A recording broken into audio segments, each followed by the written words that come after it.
7. The Lendri and the River. Okay, this quote is in French. I don't speak French, okay? Quant au courage moral, il avait trop fort rare decide, il crie de 2 heures après minute, c'est-à-dire le courage de improviste. Napoleon Bonaparte. As Dandelion ended, Acorn, who was on the windward side of the little group, suddenly started and sat back, with ears up and nostrils twitching. The strange, rank smell was stronger than ever, and after a few moments they all heard a heavy movement close by. Suddenly, on the other side of the path, the fern parted, and there looked out a long, dog-like head, striped black and white. It was pointed downward, the jaws grinning, the muzzle close to the ground. Behind, they could just discern great, powerful paws and a shaggy black body. The eyes were peering at them, full of savage cunning. The head moved slowly, taking in the dusky lengths of the wood ride in both directions, and then fixed them once more with its fierce, terrible stare. The jaws opened wider, and they could see the teeth, glimmering white as the stripes along the head. For long moments it gazed, and the rabbits remained motionless, staring back without a sound.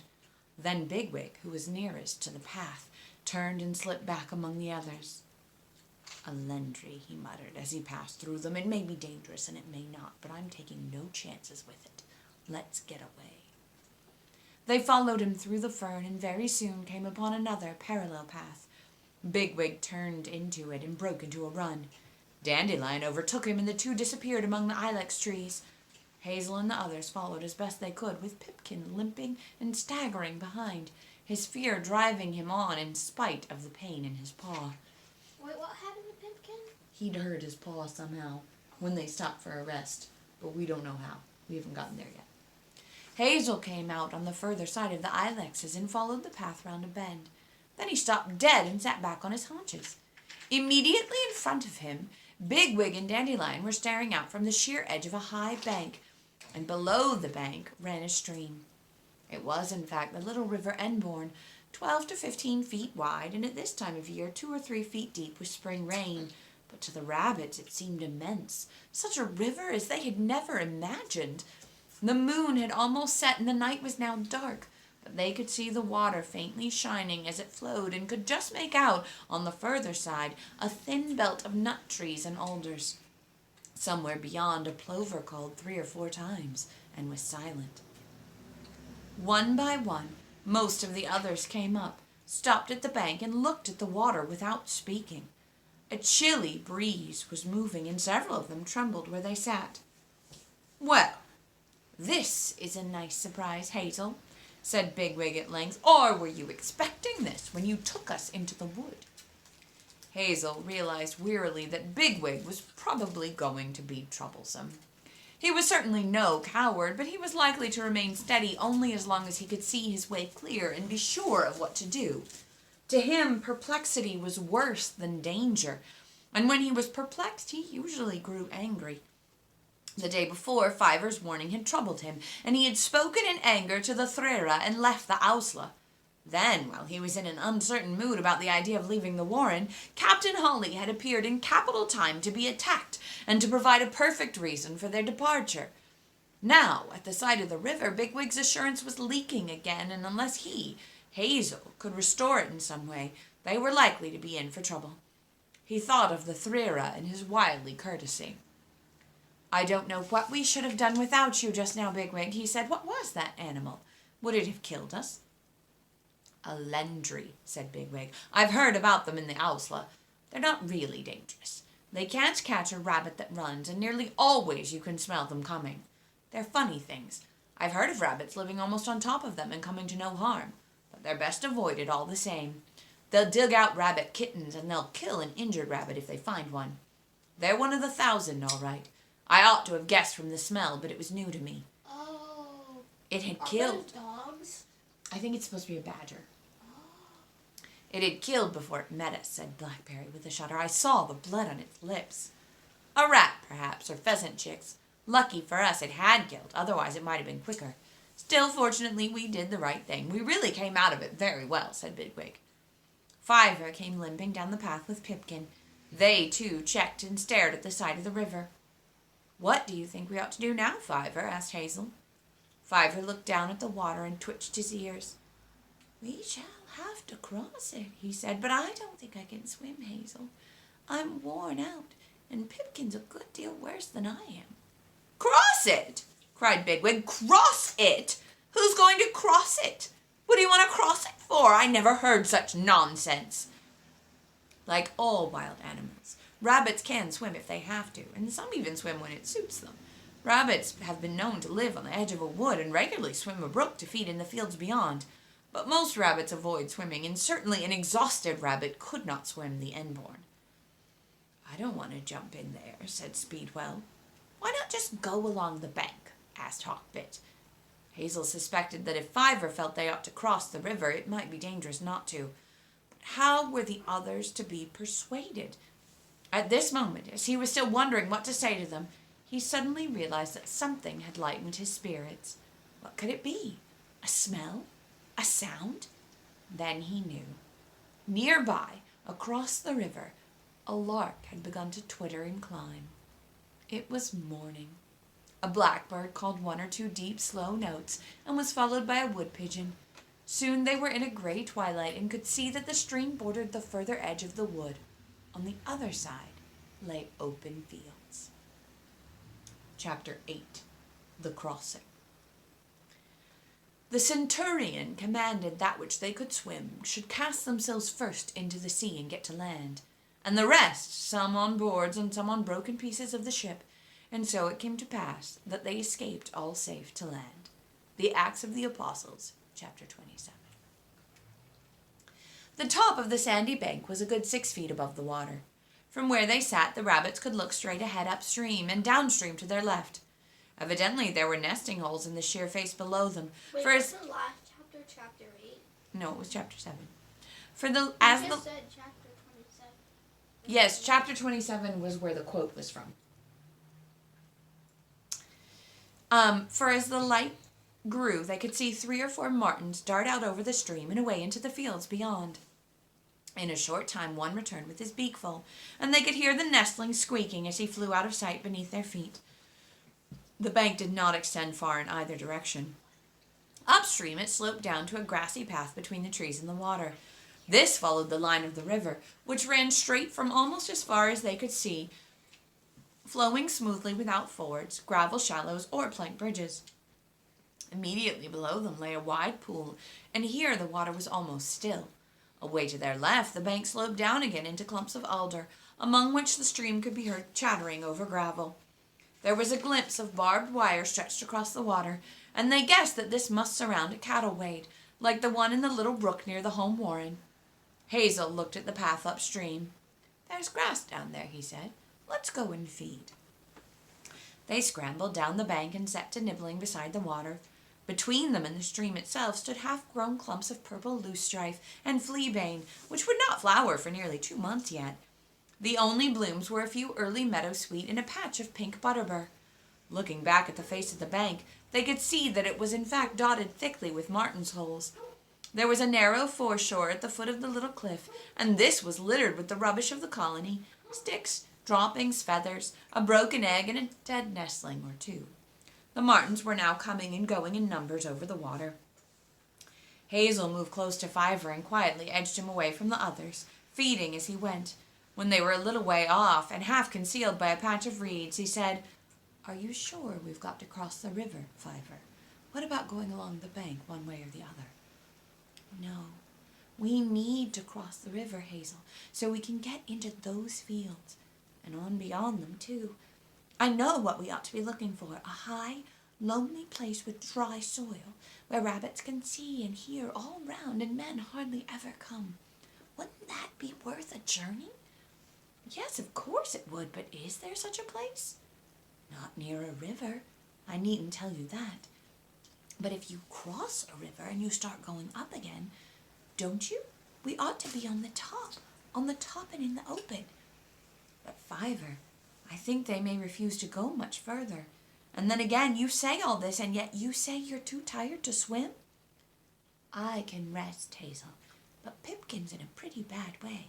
I think he's injured. We may have to stay here half the day. Well, let's go and talk to the others. They may not mind staying. It's crossing they're not going to fancy, unless something frightens them into it. As soon as they had made their way back, Bigwig came across to them from the bushes at the edge of the path. I was wondering where you'd got to, he said to Hazel. Are you ready to move on? No, I'm not, answered Hazel firmly. I think we ought to stay here until nigh Frith. That'll give everyone a chance to rest, and then we can swim across to those fields. Bigwig was about to reply, but Blackberry spoke first. Bigwig, he said, why don't you swim over now and then go out into the field and have a look around? The wood may not stretch very far one way or the other. You could see from there, and then we might know which would be the best way to go. Oh, well, said Bigwig rather grudgingly, I suppose there's some sense in that. I'll swim the Emblia River as many times as you like. Always glad to oblige. No. Why? Because it's dangerous and you fall on people. Hold on. Emblir has an asterisk. It means stinking, the word for the smell of a fox. Without the slightest hesitation, he took 2 hops to the water, waded in, and swam across the deep, still pool. They watched him pull himself out beside a flowering clump of figwort, gripping one of the tough stems in his teeth, shake a shower of drops out of his fur, and scutter into the alder bushes. A moment later, between the nut trees, they saw him running off into the field. I'm glad he's with us, said Hazel to Silver. Again he thought wryly of the Thrira. He is the fellow to find out all we need to know. Oh, I say, look, he's coming back already. Bigwig was racing back across the field, looking more agitated than he had at any time since the encounter with Captain Hawley. He ran into the water almost headlong and paddled over fast, leaving an arrowhead ripple on the calm brown surface. He was speaking as he jerked himself out on the sandy foreshore. Well, Hazel, if I were you, I shouldn't wait until nigh Frith. I should go now. In fact, I think you'll have to. Why? Asked Hazel. There's a large dog loose in the wood. Hazel started. What? He said. How do you know? When you get into the field, you can see the wood sloping down to the river. Parts of it are open. I saw the dog crossing a clearing. It was trailing a chain, so it must have broken loose. It may be on the Lendri scent, but the Lendri will be underground by now. What do you think will happen when it picks up our scent? Running from one side of the wood to the other with dew on it. Come on, let's get over quickly. Hazel felt at a loss. In front of him stood Bigwig, sodden wet, undaunted, single-minded, the very picture of decision. At his shoulder was Fiver, silent and twitching. He saw Blackberry watching him intently, waiting for his lead and disregarding Bigwig's. Then he looked at Pipkin, huddled into a fold of sand, more panic-stricken and helpless than any rabbit he had ever seen. At this moment, up in the wood, there broke out an excited yelping, and a jay began to scold. Hazel spoke through a kind of light-headed trance. Well, you better get on then, he said, and anyone else who wants to. Personally, I'm going to wait until Fiver and Pipkin are fit to tackle it. You silly blockhead, cried Bigwig. We'll all be finished. Don't stamp about, said Hazel. You may be heard. What do you suggest, then? Suggest? There's no suggesting to be done. Those who can swim, swim. The others will have to stay here and hope for the best. The dog may not come. I'm afraid that won't do for me. I got Pipkin into this, and I'm going to get him out.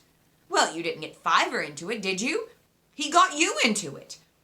Hazel could not help noticing with reluctant admiration that although Bigwig had lost his temper, he was apparently in no hurry on his own account and seemed less frightened than any of them. Looking round for Blackberry, he saw that he had left them and was up at the top of the pool, where the narrow beach tailed away into a gravel spit. His paws were half buried in the wet gravel, and he was nosing at something large and flat on the waterline. It looked like a piece of wood. Blackberry, he said, can you come back here a moment? Blackberry looked up, tugged out his paws, and ran back. Hazel, he said quickly, there's a piece of flat wood, like that piece that closed the gap by the green luce above the warren, you remember? It must have drifted down the river. So it floats. We could put Fiver and Pipkin on it and make it float again. It might go across the river. Can you understand? Hazel had no idea what he meant. Blackberry's flood of apparent nonsense only seemed to draw tighter the mesh of danger and bewilderment. As though Bigwig's angry impatience, Pipkin's terror, and the approaching dog were not enough to contend with, the cleverest rabbit among them had evidently gone out of his mind. He felt close to despair. "Frithra! Yes, I see," said an excited voice at his ear. It was Fiver. "Quick, Hazel! Don't wait! Come on and bring Pipkin!" It was Blackberry who bullied the stupefied Pipkin to his feet and forced him to limp the few yards to the gravel spit. The piece of wood, hardly bigger than a large rhubarb leaf, was lightly aground. Blackberry almost drove Pipkin onto it with his claws. Pipkin crouched shivering, and Fiver followed him aboard. "Who's strong?" said Blackberry. "Bigwig, Silver, push it out!" No one obeyed him. All squatted, puzzled and uncertain. Blackberry buried his nose in the gravel and under the landward edge of the board and raised it, pushing. The board tipped. Pipkin squealed, and Fiver lowered his head and splayed his claws. Then the board righted itself and drifted out a few feet into the pool with the two rabbits hunched upon it, rigid and motionless. It rotated slowly, and they found themselves staring back at their comrades. "Frithin and Lee," said Dandelion, "they're sitting on the water. Why don't they sink?" "They're sitting on the wood, and the wood floats. Can't you see?" said Blackberry. "Now, we swim over ourselves. Can we start, Hazel?" During the last few minutes, Hazel had been as near to losing his head as he was ever to come. He had been at his wits' end, with no reply to Bigwig's scornful impatience, except his readiness to risk his own life in company with Fiver and Pipkin. He still could not understand what had happened, but at least he realized that Blackberry wanted him to show authority. His head cleared. "Swim," he said. "Everybody swim." He watched them as they went in. Dandelion swam as well as he ran, swiftly and easily. Silver, too, was strong. The others paddled and scrambled over somehow, and as they began to reach the other side, Hazel plunged. The cold water penetrated his fur almost at once. His breath came short, and as his head went under, he could hear a faint grating of gravel along the bottom. He paddled across awkwardly, his head tilted high out of the water, and made for the figwort. As he pulled himself out, he looked round among the sopping rabbits in the alders. "Where's Bigwig?" he asked. "Behind you," answered Blackberry, his teeth chattering. Bigwig was still in the water, on the other side of the pool. He had swum to the raft, put his head against it, and was pushing it forward with heavy thrusts of his back legs. "Keep still," Hazel heard him say in a quick, gulping voice. Then he sank, but a moment later he was up again and had thrust his head over the back of the board. As he kicked and struggled, it tilted, and then, while the rabbits watched from the bank, moved slowly across the pool and grounded on the opposite side. Fiver pushed Pipkin onto the stones, and Bigwig waded out beside them, shivering and breathless. "I got the idea once Blackberry had shown us," he said, "but it's hard to push when you're in the water. I hope it's not long to sunrise. I'm cold. Let's get on." There was no sign of the dog as they made haste through the alders and up the field into the first hedgerow. Most of them had not understood Blackberry's discovery of the raft and at once forgot it. Fiver, however, came over to where Blackberry was lying against the stem of a blackthorn in the hedge. "You saved Pipkin and me, didn't you?" he said. "I don't think Pipkin's got any idea what really happened, but I have." "I admit it was a good idea," replied Blackberry. "Let's remember it. It might come in handy again sometime."